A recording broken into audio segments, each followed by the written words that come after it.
dihasilkan dari kegiatan manusia. Sampah merupakan barang yang sudah tak terpakai dan bisa diolah kembali menjadi barang berguna. Kementerian Lingkungan Hidup dan Kehutanan mengakui bahwa 2020 total produksi sampah nasional telah mencapai 67,8 juta ton. Artinya ada sekitar 185.753 ton sampah setiap harinya dihasilkan oleh 270 juta penduduk, atau setiap penduduk memproduksi sekitar 0,68 kg sampah per hari. Bagi kita untuk mengetahui jenis-jenis sampah sebelum mengolahnya. Klasifikasi sampah dibagi dalam 3 jenis, antara lain sampah organik, anorganik, serta bahan berbahaya dan beracun atau B3. Setelah kita mengetahui jenis sampah, barulah kita bisa memilah sampah-sampah tersebut agar selanjutnya bisa diproses kembali menjadi barang yang bernilai serta tidak membahayakan kelangsungan makhluk hidup.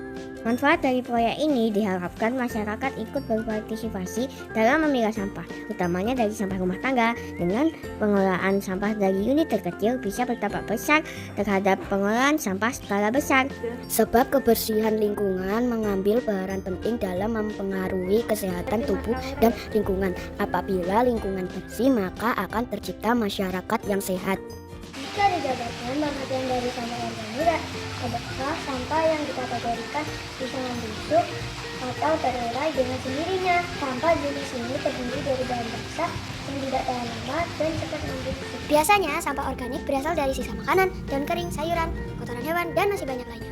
Sampah organik dikatakan sebagai sampah ramah lingkungan dan dapat bermanfaat untuk bahan pembuatan pupuk tanaman seperti pupuk kompos dan pupuk kandang. Umumnya jenis sampah organik ditandai dengan tempat sampah yang berwarna hijau. Sementara sampah anorganik diartikan sebagai bahan tidak terpakai yang sukar membusuk. Misalnya botol kaca, plastik kemasan, kaleng bekas, besi berkarat, dan lain sebagainya. Apabila tertimbun di tanah dalam waktu yang lama, berpotensi menyebabkan kerusakan unsur-unsur tanah tersebut. Sehingga hewan atau tumbuhan yang notabene bertempat tinggal di dalam tanah, lama-kelamaan akan hilang. Hal ini memicu terjadinya lapisan tanah yang gersam, bahkan tidak subur. Selain itu, klasifikasi sampah yang lain yakni sampah dari bahan bahaya dan beracun atau B3. Jenis sampah B3 diantaranya cairan pembersih kaca, jendela, pembersih lantai, penjilat kayu, pengharum ruangan, pemutih pakaian, dan penjahit pakaian, pembasmi serangga, batu baterai, dan lain-lain. B3 merupakan sampah yang mengandung zat beracun. Oleh karena itu, sampah jenis ini sangat berbahaya dan secara langsung maupun tidak dapat merusak kesehatan dan lingkungan.